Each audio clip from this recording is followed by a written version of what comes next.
Ada salah satu keluarga itu tentara pelajar. Dia gugur di medan perang.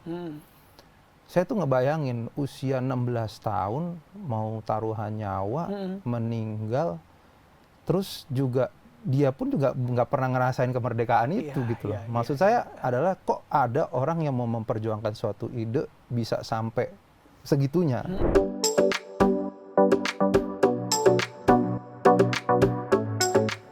Assalamualaikum warahmatullahi wabarakatuh. Salam sejahtera untuk kita sekalian. Om Swastiastu, Namo Buddhaya, salam kebajikan. Hari ini Selasa 14 Mei 2004, persis 3 bulan setelah penyelenggaraan pemilihan presiden dan pemilihan legislatif di Indonesia yang diselenggarakan dalam pemilu serentak. Walau 3 bulan berlalu, hari ini kita masih bincang-bincang dengan politik. Bersama saya, Domo Ambarita, Wakil Direktur Pemberitaan Tribun Network, dan pemimpin redaksi Warta Kota. Kita sudah kedatangan tamu yang menurut saya spesial, usianya muda, ya, dan beliau jebolan luar negeri. Selamat siang, Mas Bramantyo Suwondo. Salam sehat, waalaikumsalam Bang Domu. Segar betul ini ya.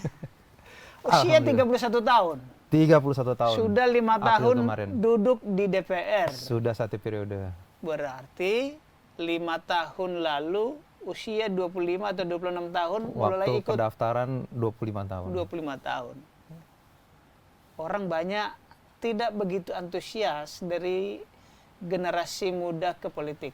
Kenapa Mas Bram tertarik ke politik? Mungkin kalau bicara motivasi masuk politik, mesti mengetahui dulu kenapa saya ambil langkah ke sini. Saya pribadi itu lahir latar belakang itu dari keluarga besar TNI sebenarnya. Oke. Itulah yang menanamkan cerita-cerita soal nasionalisme dan perjuangan tentang bangsa. Saya itu banyak menghabiskan waktu kecil, remaja itu bersama dengan eyang saya. Nah, banyak mendengar tentang perjuangan waktu. Siapa eyang ini? Jadi istrinya Pak Sarwo Edi waktu itu. Jadi saya banyak waktu di Cijantung. Saya banyak mendengarkan soal perjuangan zaman kemerdekaan. Jadi dari situ saya kebangun bahwa kemerdekaan ini adalah warisan.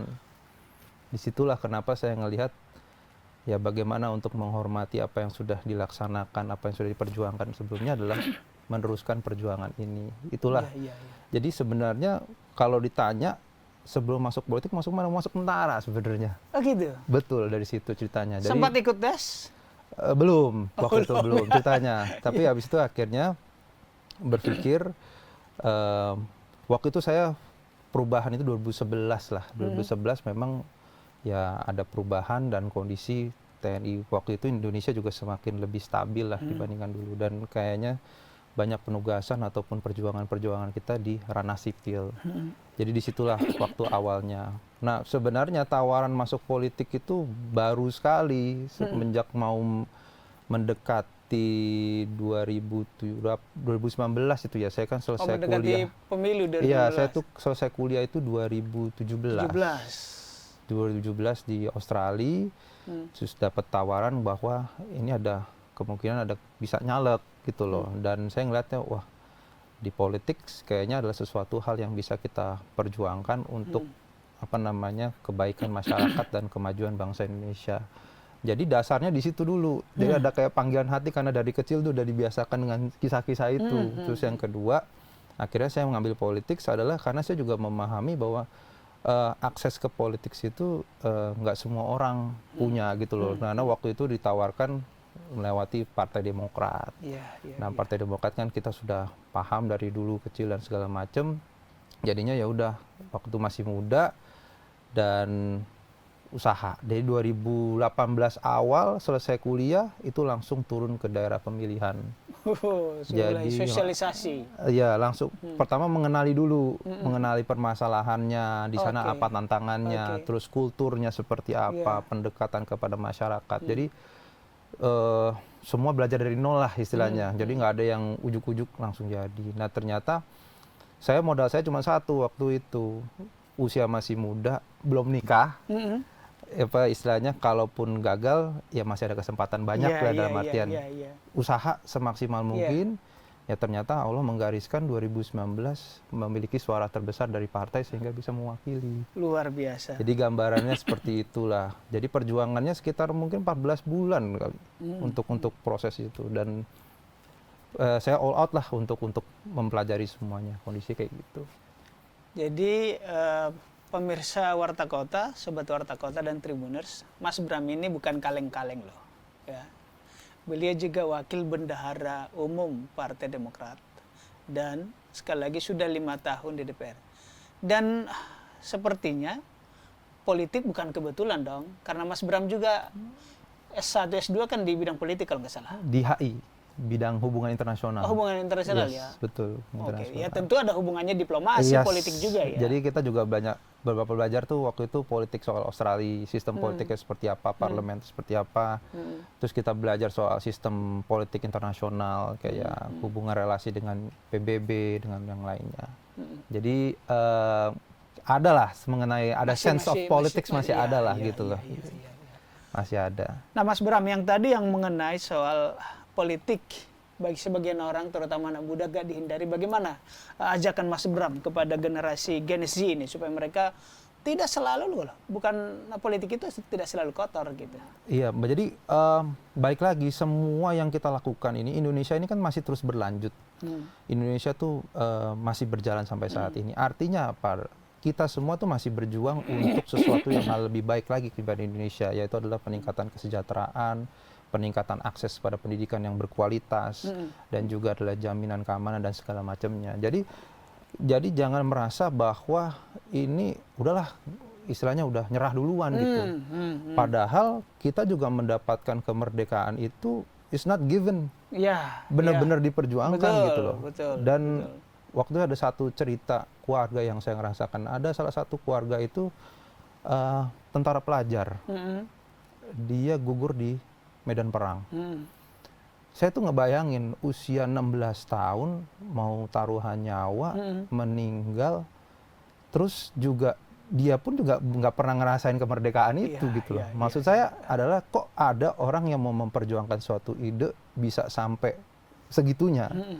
Nah disitulah saya ngelihat, oh memang semuanya ini perjuangan. Kalau kita memang ingin politik lebih baik, kalau ingin kesejahteraan lebih terjamin, jaminan pekerjaan lebih baik lagi, dan peluang untuk anak muda lebih bagus, ya kita harus berjuang. Jadi bukanlah sesuatu yang given lah. Orang tua dikasih nih, udah enak, nyaman semua. Kemerdekaan kita bukan hadiah. Bukan hadiah gitu loh. Jadi itu yang jadi motivasi. Dan bagi saya yang anak muda juga saya pesankan kepada sesama anak muda, ya kita harus berjuang gitu. Soal itu. Baik.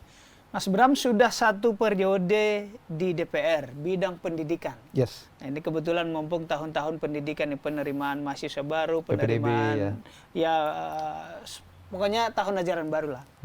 Apa program yang Mas Bram kira-kira anggap sudah berhasil selama 1 periode di DPR, yang Mas Bram perjuangkan, atau mungkin juga fraksi Demokrat? Salah satu program yang kami perjuangkan adalah program beasiswa yang terus berlanjut hingga saat ini, ya model dari PIP maupun juga KIP kuliah, program Indonesia Pintar itu. Dan juga karena kita melihat betul di lapangan bahwa banyak sekali sebenarnya minat untuk berkuliah atau bersekolah tinggi dengan dibiayai oleh negara itu sangat tinggi, dan saya melihat sekali bahwa kalau ini benar-benar kita perjuangkan, benar-benar masyarakat itu mendapatkan manfaatnya. Jadi itu yang salah satu yang menurut kita sukses untuk kita perjuangkan, dan memang nggak sempurna, kita perlu ada perbaikan-perbaikan lagi ke depannya, tapi sangat bagus lah, itu disambut baik dengan masyarakat. Itu yang pertama. Yang kedua, banyak program-program kita itu waktu pandemi yang kita perjuangkan di komisi itu ada yang bicara soal kurikulum darurat, terus juga bantuan kuota, bantuan UKT, yang istilahnya untuk membantu anak-anak ini nggak putus sekolah. Karena salah satu tantangan waktu kita pandemi kemarin itu adalah banyak yang putus sekolah karena kemampuan orang tuanya sangat jauh jatuh drastis, dan dengan kondisi itu setidaknya kita membuffer lah kondisi itu, dan alhamdulillah itu sangat disambut baik juga oleh masyarakat. Nah, ke depannya kita juga ingin terus memperjuangkan akses pendidikan yang baik, lebih luas lagi kepada masyarakat, dan yang pastinya adalah yang berkualitas. Itu yang kita harapin ke depannya diperjuangkan selama 5 tahun ataupun 10 tahun ke depan. Oke. Saya ke beasiswa tadi, Mas. Yang Mas Bram dan teman-teman di DPR perjuangkan itu apa? Penambahan jumlah penerima beasiswa atau dananya? Jadi kita tuh terus memperjuangkan, dalam artian ini program ini tidak berhenti hanya sampai tahun kemarin, Oke. tapi terus berlanjut. Tapi harapan juga kita ke depan adalah secara jumlah dan juga targetnya juga bisa kita tambah. Karena yang kita lihat juga kondisi negara kita tuh masih banyak sebenarnya yang mau berkuliah tapi tidak memiliki akses soal pendanaan, pembiayaan itu.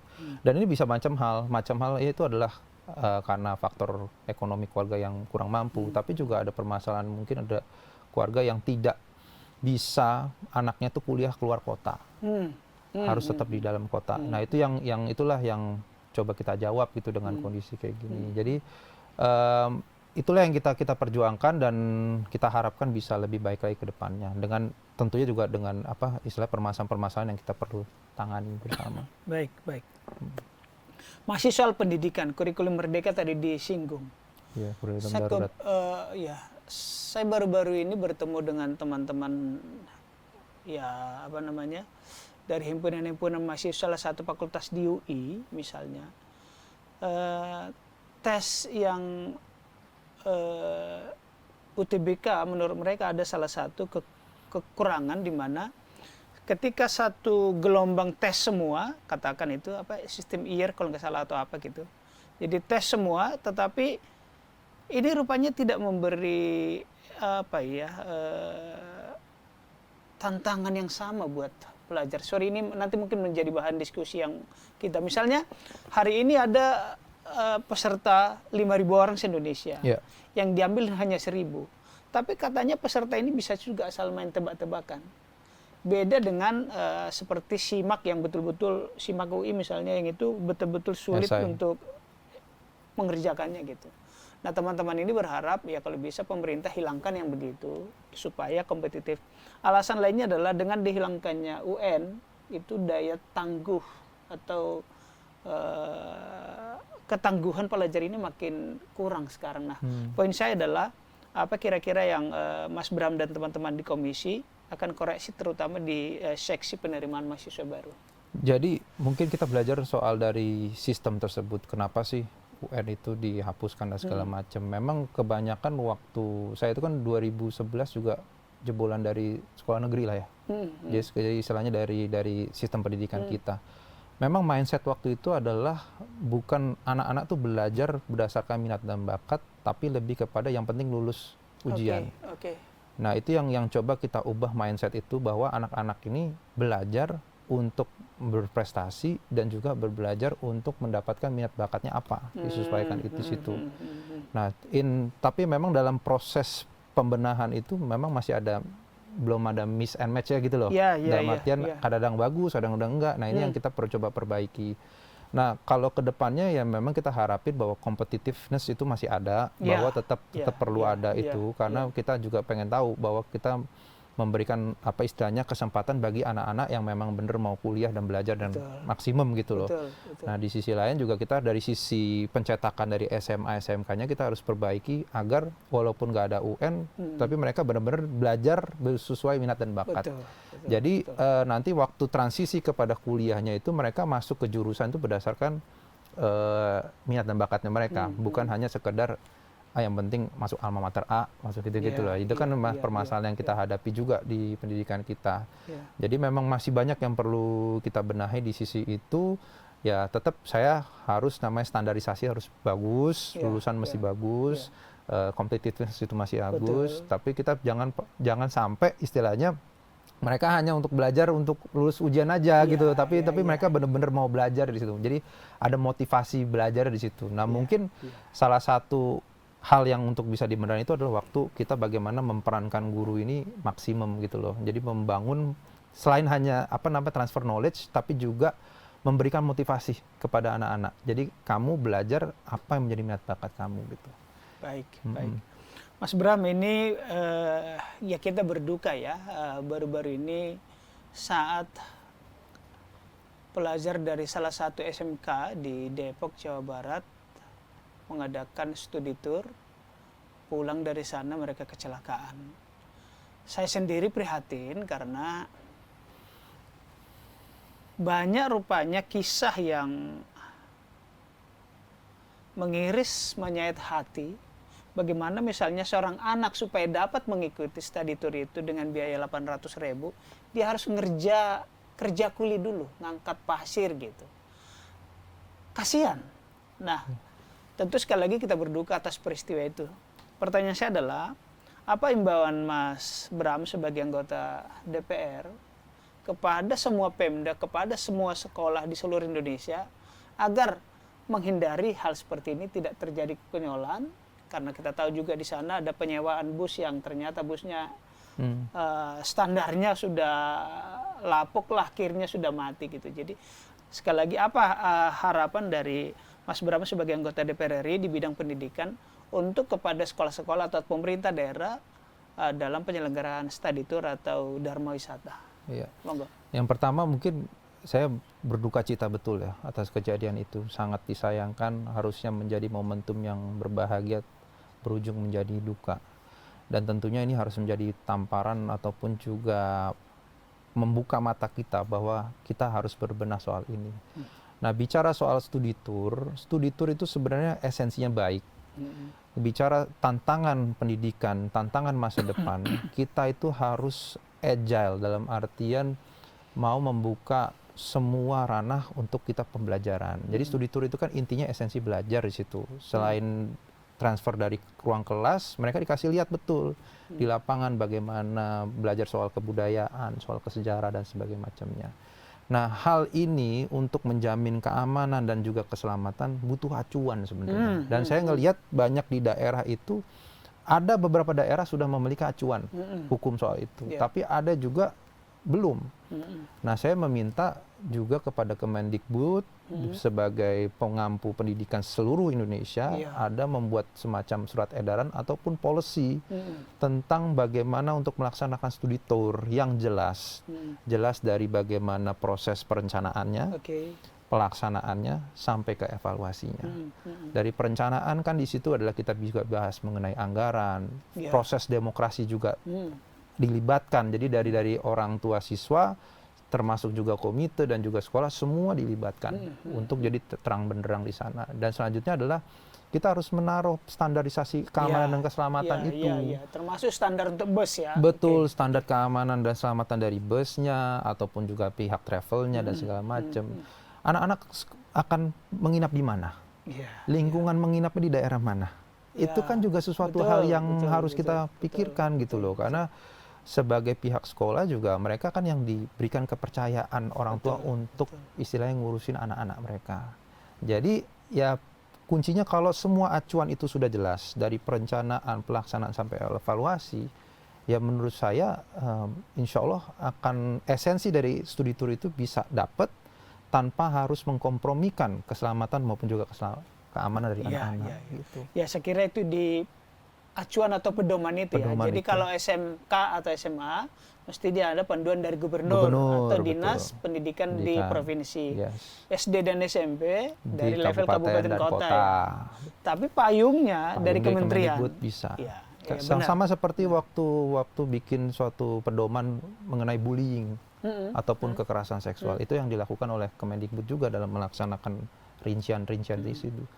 Nah, saya kira itu bisa dilakukan sebagai acuan bagi daerah yang belum memiliki perda ataupun surat edaran gubernur ataupun kabupaten kota, itu ada pedomannya untuk bisa dipegang. Gitu. Menarik ya. Gubernur untuk SMK mestinya perlu SMK dan SMA ya. Untuk SD dan SMP di level wali kota dan bupati. Mas Bram, kita akan makin ke ujung. Selamat terpilih kembali untuk periode kedua di DPR. Terima kasih, terima kasih. Dari Dapil, masih dari Dapil Jawa Tengah? Masih dari Dapil Jawa Tengah 6. Dari Jawa Tengah. Misi apa yang akan dibawa ke Senayan untuk periode kedua? Tentu sudah berpengalaman, jadi sudah lebih lugas. Ya, yang sebenarnya masih sama dengan kondisi apa yang menjadi visi misi saya waktu periode pertama. Periode kedua adalah tetap saya ingin memiliki kemampuan untuk terus memperjuangkan aksesibilitas pendidikan yang Oke. berkualitas. Berarti kepada Jawa Tengah masih 6. bercita-cita di Komisi 10 ya bidang pendidikan Ada ya? harapan lah kita bisa meneruskan perjuangan itu. Karena yang selanjutnya yang kedua adalah soal isu guru juga masih perlu kita perjuangkan bersama di sana. Sehingga itulah yang menjadi cita-cita saya. Selanjutnya yang kedua, motivasi yang kedua juga banyak harapan dari masyarakat saya terus juga bisa memperjuangkan hal ini gitu. Jadi ya selain dari keinginan pribadi tetapi juga dari keinginan masyarakat juga masih ada. Jadi itulah masih inline dengan apa yang menjadi aspirasi, karena itu kan yang apa yang menjadi tugas pokok dari DPR RI itu juga salah satunya adalah memperjuangkan aspirasi. Selain yang tertulis dalam undang-undang itu. Ya. Masa periode ini masih ada sampai Oktober toh? Exactly ya. Ya, penerimaan tahun ajaran baru Mei, Juni, Juli masih perlu tugas banyak. Yes. Mas, dalam penerimaan terutama di sekolah-sekolah favorit di negeri nih, kerap muncul persoalan. Ada yang bypass lewat anak pejabat, ada supaya dapat di sekolah favorit, sebenarnya dia keturunan berada, ya kan, berduit, lalu mengurus surat sakti, keluarga miskin gitu. Artinya ada manipulasi. Iya. Apa harapan dari Mas Bram supaya hal-hal seperti ini tidak terjadi, supaya fairness yang diterapkan ketika untuk penerimaan pelajar ini atau penerimaan siswa baru atau PPDB? Ya, memang permasalahannya satu, kenapa sih orang mengejar satu sekolah ini kejar rame-rame semua itu? Fasilitas sebenarnya kan. Fasilitas dan juga kualitas gurunya. Di sekolah itu? Di sekolah itu. Makanya disebut favorit? Exactly, biasanya kayak gitu. Jadi sebenarnya permasalahan untuk menyelesaikan itu sebenarnya untuk jangka panjang adalah bagaimana kita memeratakan kualitas secara infrastruktur maupun juga kualitas guru. Jadi nggak ada lagi kondisi orang kejar-kejar pakai surat sakti segala macam. Kalau semua sistem istilahnya pendidikan dasar menengah yang atasnya yang kualitasnya bagus semua. Apalagi saya bicara soal yang negeri nih. Kalau swasta kan udah ada opsi yang bagus, ada opsi yang menengah, ada yang opsi ada yang untuk sekolah kerakyatan ya macam-macam kan. Tapi kalau misalnya sekolah negeri yang berbasis negeri ini semua kualitasnya bagus, ini yang menurut saya nggak akan menghilangkan kondisi yang itu. Berarti kalau bicara pemerataan atau standarisasi kualitas. Ya kan, atau fasilitas sarana prasarana, ini kembali ke Pemda dong. Ya, katakanlah SMK kerjasama antara atau Pemda dengan SMA ya, berarti ya di level gubernur tentu dengan DPRD ya. Berarti seingat saya tuh seperti di Bandung tuh SMA 5, SMA 3 berdekatan tuh dan favorit. Dan memang di pusat kota. Lapangan basketnya oke, laboratoriumnya, perpustakaan oke, semua oke lah, jarak tempuh juga menyenangkan orang sehingga dari pinggiran pun nggak terlalu bermasalah. Nah, berarti kalau yang agak jauh di pinggiran itu pun perlu diperbaiki juga ya, fasilitas, karena banyak sekali guru. Seperti contoh ya, ada beberapa kecamatan di wilayah daerah Indonesia juga belum ada SMA negerinya, itu ada juga kondisinya. Jadi sangat timpang gitu. Nah itu memang harusnya mindset kita adalah pembangunan pendidikan kita adalah pemerataan di bidang kualitasnya itu dan fasilitasnya. Jadi nanti isunya zonasi juga akan hilang kalau misalnya standarnya semua sama. Kalau standarnya sudah sama. Setidaknya standar di perkotaan dulu ya. Kalau di perkotaan jangan terlalu jomplang gitu ya. Nanti juga perkara zonasi juga akan hilang sendiri dengan ngapain ngejar-ngejar yang harus di sekolah sana kalau di sini juga bagus. Mindsetnya kan seperti itu gambarannya. Gitu. Kalau bicara di pinggiran tadi agak disinggung. Apakah sudah ada data di Mas Bram bahwa setiap kecamatan di Indonesia sudah punya SMA negeri atau kalau saya negeri? secara keseluruhan belum, tapi saya melihat dari kacamata daerah pemilihan saya memang masih ada scarce, ada kekurangan di situ. Jadi ya itu yang perlu kita perjuangkan bersama-sama. Di Jawa Tengah loh, di Jawa Tengah saja masih belum ya, apalagi di daerah ya. Ada harapan nggak Mas setidaknya setiap kecamatan ada sampai di level SMP negeri gitu? Harapannya sih ke depan ke sana gitu loh. Karena kan secara undang-undang dasar kan secara anggaran untuk pendidikan kan cukup besar, 20% kan. Nah itu tinggal kita manage bagaimana sedemikian rupa agar ini bisa menjawab tantangan tersebut. Oke, baik. Ini kita ke partai ya. Selamat Partai Demokrat lolos dari, ya memang jauh memang prestasinya, tapi kan ada juga partai yang terdegradasi toh, seperti P3 toh, selamat dulu untuk itu. Yang kedua, perolehan suaranya naik sekitar 400 ribuan lah ya secara global ya. Dan selamat juga sekarang bergabung di pemerintahan. Apakah Mas Bram ada kira-kira bisik-bisik calon Menpora gitu? Oh belum, itu semua kembali lagi kepada presidennya sih. Nanti keputusannya seperti apa. Gitu ya. Iya. Siapa tahu sudah dengar bisik-bisik, bisik-bisik. Iya, itu udah sebenarnya sudah menjadi ranahnya presiden arahnya kemana. Oke. Demokrat sudah dengar berapa mereka akan ditawari? Ya kita sih tentunya menyiapkan kader-kader terbaik kita untuk mengisi apa yang menjadi harapan ataupun tanggung jawab yang diberikan oleh pemimpin Indonesia ke depannya. Tapi sebatas itulah yang kita sedang kita siapkan kondisinya. Mengenai jumlah kita belum bicara soal itu. Gitu. Mas, agak menarik ini karena tadi ternyata kan sepupuan bersama Mas AHY misalnya. Sering diskusi politik nggak? Atau sering diskusi nggak dengan Mas AHY atau dengan Mas Ibas? Iya, kita sering kita sharing karena bicara bagaimana lebih ke mindset kita, bagaimana kita memberikan dampak positif lah pembangunan Indonesia ini ke depannya, arahnya kemana, dan juga ya ke situlah kita biasanya diskusinya. Seberapa sering? Sekali per minggu, sekali sebulan, atau ada jadwal rutin nggak? Enggak jadwal rutin. Ya? Sesekali kita juga bicara dalam settingan formal maupun juga non formal. Gitu. Di luar agenda parpol secara formal, ini keluarga. Iya, keluarga. Gitu. Dalam karir politik pernah nggak dapat mentoring langsung dari Pak SBY? Pasti tips-tipsnya pasti adalah. Pernah. Pastilah ada tips-tips. Mas Bram yang berguru ke beliau atau beliau yang saya berguru lah, saya berguru kepada beliau, memberikan pandangan. Karena sewaktu saya terjun ke politik pun saya juga menjelaskan kepada beliau keinginan saya untuk masuk ke politik gitu loh. Dan beliau menyambut dengan baik dan tentunya juga menyampaikan berbagai macam perjuangan bagaimana yang harus kita perjuangkan. Ya belajar dari soal policy yang beliau emban selama 10 tahun waktu memimpin maupun juga tantangan secara politik juga beliau banyak memberikan istilahnya pesan maupun juga ilmu-ilmu belajar. Tentunya dengan tantangan dunia yang semakin berubah, kita juga harus ada adaptasi kan. Karena landscape politik zaman dulu maupun zaman sekarang tentunya ada perubahan dan perbedaan, dan itu ya yang bisa menentukan ataupun juga mendapatkan jawaban ya kita sendiri yang merasakan. Jadi ya saya terima kasih banyak istilahnya yang mengajarkan maupun juga memberikan bimbingan. Tentunya sisanya lagi kita improvisasi kita dan juga belajar dari lapangan, pengalaman. Gitu. Trik apa yang tak terlupakan dari Pak SBY untuk Mas Bram? Beliau sih mengajarkan jangan pernah menyerah. Jangan pernah menyerah.